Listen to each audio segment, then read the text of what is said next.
ඒකම් සමසෞඛ්‍ය විද්‍යා උපාධිධාරී එකමුතුව. එතකොට අපි අද සමසෞඛ්‍ය විද්‍යා උපාධිධාරී එකමුතුව විදිහට මේ මාතෘකාව ගන්නේ ඊයේ දිනේ සමසෞඛ්‍ය විද්‍යා උපාධිධාරීන් පරිපූර්ණ වෛද්‍ය සේවාවට බඳවා ගැනීමට අදාළව සෞඛ්‍ය අමාත්‍යාංශය විසින් අත්නෝමතිකව බලහත්කාරයෙන් දීපු තරග විභාගය පිළිබඳ දැනුවත් කිරීමක් කරන්න. එතකොට මේ ඊයේ දිනේදී සෞඛ්‍ය අමාත්‍යාංශය විසින් සමසෞඛ්‍ය විද්‍යා උපාධිධාරීන් පරිපූර්ණ වෛද්‍ය වෘත්තීන් වදවා ගැනීමට අදාළව තරග විභාගයක් තිබ්බා. ඒ තරග විභාගයේ අත්නෝමතික බලහත්කාරයෙන් අත්නෝමතිකව මේ තරග විභාගය පැවැත්වුණේ.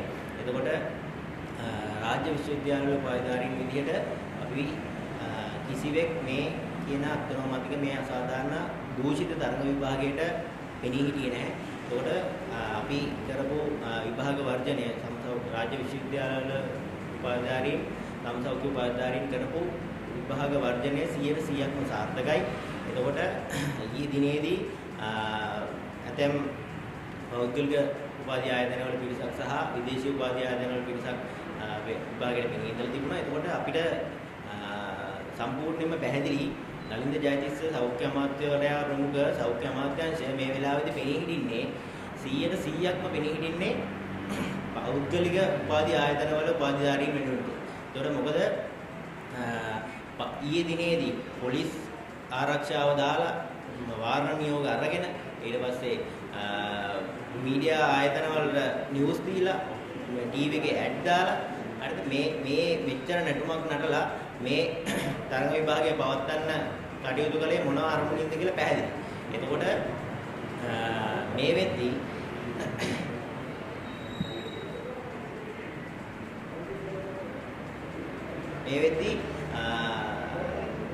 මේ කියන මේ තරග විභාගයට විරුද්ධ මේ කියන තරග විභාගය සමසෞඛ්‍ය විද්‍යා උපාධිධාරීන් පරිපූර්ණක වෛද්‍ය වෘත්තීන්ට බඳවා ගැනීමට අදාළව මේ තරග විභාගය පවත්වන්න එපා කියලා විශ්වවිද්‍යාල ආචාර්යවරු ඊළඟට උපාධිධාරී විශ්වවිද්‍යාල ශිෂ්‍යයෝ ඊළඟට වෘත්තීය සංගම් සහ සමසෞඛ්‍ය පරිපූර්ණක වෛද්‍ය වෘත්තිකයෝ මේ සියලු දෙනාගේ සියලු පාර්ශව විරෝධතාවය තම සතේකටම අයින් කරන්න නැතුව කිසිම විදියකින් මේක ගණන් ගන්න නැතුව තමන්ගේ උමනාවට බලහත්කාරයෙන් තමයි මේ විභාගය පැවැත්වෙන්නේ. ඒතකොට මේ විභාගය පවත්තලා ඒ විතරක් නෙමෙයි මේ විභාගය පවත්වන්න දවස් 2-3කට කලින් ඉඳලා උපාධිධාරීන්ගේ සමසෞඛ්‍ය විද්‍යා උපාධිධාරීන්ගේ නිවෙස් වලට දුරකථන ඇමතුම් වෙනවා NPP එකේ ප්‍රාදේශීය සංවිධායකයෝ ප්‍රාදේශීය අපේක්ෂකයෝ කියලා කියා ගන්න අයගෙන් මෙහෙම විභාගයක් තියෙනවා. ඒ විභාගය මොකක්ද කියලාවත් නොදැන තමයි මේ කතා කරන්නේ.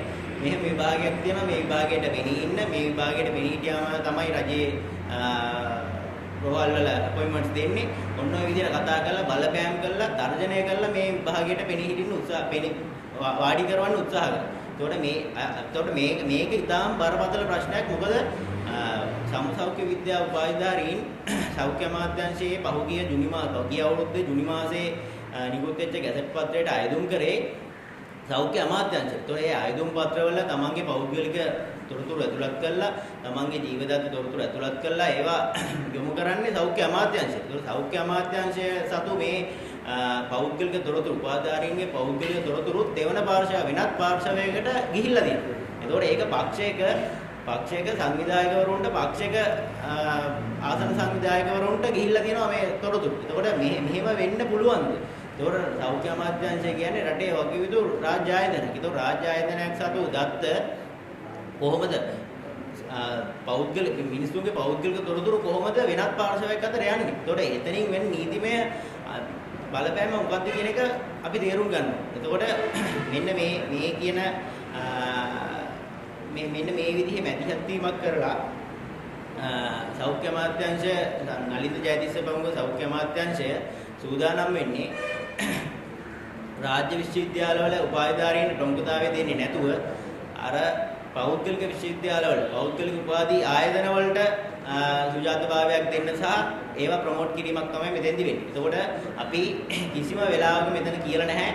එතකොට මේ සමසෞඛ්‍ය විද්‍යා උපාධිධාරීන් බල්ක් පිටින් බඳව ගන්න මේ ඉන්න සමසෞඛ්‍ය විද්‍යා උපාධිධාරීන් ඔක්කොම බඳව ගන්න කිසිම අවස්ථාවක මේ වගේ ප්‍රකාශයක් කළා නැහැ. අපි මෙතන පැහැදිලිව ප්‍රකාශ කරන්නේ සමසෞඛ්‍ය විද්‍යා උපාධිධාරීන් බඳවා ගැනීමට අදාළව නිසි මදවා ගැනීමේ පටිපාටියක් හදන්න.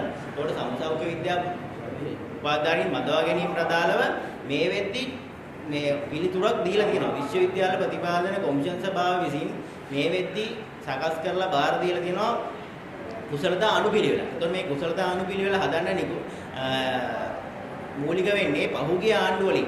ඒ කියන්නේ රනිල් රාජපක්ෂ ආණ්ඩුවලිනොත් මේ කියන තරඟ විභාගයෙන් පවත්වන්න සූදානම් වුණා. එතකොට මේ ඒ ආණ්ඩුවල මේ තරඟ විභාගය පවත්වන්න සූදානම් වෙද්දී මේ ආපු ඒ අවස්ථාවේදී විශ්වවිද්‍යාල ආචාර්යවරු විශ්වවිද්‍යාල ශිෂ්‍ය උපාධිධාරීන් සහ වෘත්තීය සංගම් වලින් ආපු විරෝධය හැමුවේ ඒක අකුලගත සහ ඒකෙන් වෙන අසාධාරණ පිළි අරගෙන නිශ්චිත ක්‍රමවේදයක් හදන්න සූදානම් වුණා. ඒකට අදාළ මූලික වැඩ සිද්ධ වුණා. ඒතකොට ඒ අනුව තමයි විශ්වවිද්‍යාල ප්‍රතිපාදන කොමිෂන් සභාවේ මේකේන කුසලතා අනුපිළිවෙල මෙරිට් ඕඩ් එක හදන්නේ. ඒතකොට එහෙම හදපු මෙරිට් ඕඩ් එකක් තියෙද්දි අන්න ඒක ඕවර්ටේක් කරලා ඒක නොසලකා හැරලා තමයි Tamange උමනාවට මේ තරඟ විභාග පවත්වන්න මේ ආණ්ඩුව සූදානම් වෙන්නේ.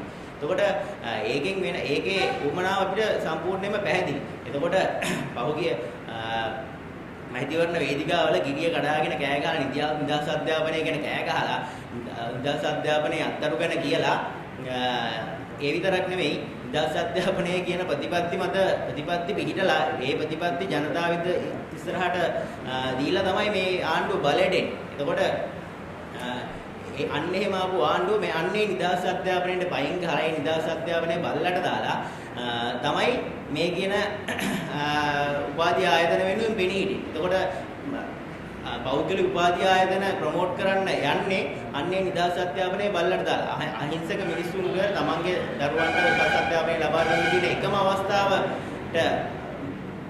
අවස්ථාවට හානි කරලා අන්නේ එතනින් තමයි මෙන්න මේ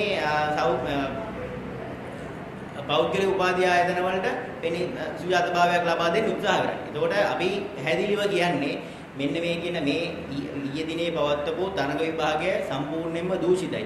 මොකද මේ තරඟ විභාගයට වාඩි වෙන්න කියලා දුරකථන ඇමතුම් වෙනවනම් ප්‍රාදේශීය පක්ෂ සමාජිකයන්ගෙන් ආසන සංවිධායකයන්ගෙන් ඊළඟට මැතිවරණ අපේක්ෂකයන්ගෙන් දුරකථන ඇමතුම් වෙනවනම් මේ තරඟ විභාගයට වාඩි වෙලා රජයේ රස්සාවක් ගන්න පුළුවන් කියලා. එතකොට මේ තරඟ විභාගයේ ප්‍රශ්න පත්‍රය මේ අනිත් පාර්ශව අතර යන්නේ නැහැ කියලා අපි කොහොමද විශ්වාස කරන්නේ? එතකොට එතන සම්පූර්ණ විශ්වාසය පිළිබඳ එතන ගැටලුවක් තියෙනවා. එතකොට එතනින්ම පැහැදිලි වෙනවා මේ තරඟ විභාගයේ තියෙන දූෂිත ස්වභාවය. ඉතින් අපි කියන්නේ මේ කියන තරඟ විභාගයේ මේකට විසඳුම නෙමෙයි. මේකට අදාළ විසඳුම සෞඛ්‍ය අමාත්‍යාංශයට මේ වෙද්දී විශ්වවිද්‍යාල ප්‍රතිපාදන කොමිෂන් සභාවෙන් ලබලා දීලා තියෙනවා. ඒ තමයි රාජ්‍ය විශ්වවිද්‍යාල උපාධිධාරීන්ට අදාළව හදලා දීලා තියෙනවා මෙරිට් ඕඩ් එකක්. කුසලතා අනුපිළිවෙලක්. මේ කුසලතා අනුපිළිවෙලට අනුව බඳව ගන්න. මේ කුසලතා අනුපිළිවෙලට ප්‍රමුඛතාවය දීලා බඳව ගන්න කියන කතාව තමයි කියන්නේ. ඇත්ත වශයෙන් මේ ප්‍රශ්නය සෞඛ්‍ය ඇමතිවරයා තමන්ගේ පෞද්ගලික ගැටලුවක් කරගෙන තියෙනවා. අපිට සෞඛ්‍ය ඇමතිවරයාගේ පෞද්ගලික ප්‍රශ්නයක් නැහැ. අපි කියන්නේ මේ සමුසෞඛ්‍ය විද්‍යාව උපාධිධාරීන් බඳවා ගැනීමට අදාළ නිසි ක්‍රමවේදය හදන්න කියන එක විතරයි. පුන පුනා යලිත් කියන්නේ මේ ක්‍රමවේදය හදන්න කියන එක විතරයි. ඒ නිසා දිගින් දිගටම අපි ඉදිරිපත් කරන්නේ මේ නිසි ක්‍රමවේදය කරන්න, අනුගමනය කරන්න, මේ මෙරිට් ඕඩ් එකට ප්‍රමුඛතාවය ලබා දෙන්න, කුසලතා අනුපිළිවෙලට ප්‍රමුඛතාවය ලබා දීලා බඳව ගන්න. එහෙම නැත්නම් මේ අරගලේ අපි දිගටම ක්‍රියාත්මක වෙනවා. ඒ වගේම මේ අරගලය වෙනුවෙන් මේ වෙද්දී සියලු පාර්ශව අපිත් එක්ක එක රාශි වෙලා තිනවා. විශ්වවිද්‍යාල ශිෂ්‍යයෝ, ඊළඟට ශිෂ්‍ය සංගම්, ඊළඟට විශ්වවිද්‍යාල ආචාර්යවරු සහ වෘත්තීය සංගම් සහ වෘත්තිකයෝ මේ සියලු දෙනා මේකට ඒක රාජ්‍ය වෙලා තියෙනවා. විශේෂයෙන්ම වෘත්තිකයෝ විදිහට රෝගී ජීවිතත් එක්ක ගනුදෙනු කරන මේ වගේ පරිපූර්ණක වෛද්‍ය වෘත්තියකට IQ ටෙස්ට් එකක් තියලා උපාධිධාරීන් බඳවා ගැනීම සම්පූර්ණ විරෝධතාවය ප්‍රකාශ කරලා තියෙනවා. එතකොට මේ අරගලය තවදුරටත් තීව්‍ර වෙන එක තමයි වෙන්නේ. ඒ නිසා කරුණාකරලා මේ කියන ප්‍රශ්න වලට උත්තරයක් දෙන්න. මේ ප්‍රශ්න වලට උත්තර දීලා සමුසෞඛ්‍ය විද්‍යාව උපාධිධාරීන් බඳවා ගැනීමට දාලා නිසි ක්‍රමවේදය හදන්න.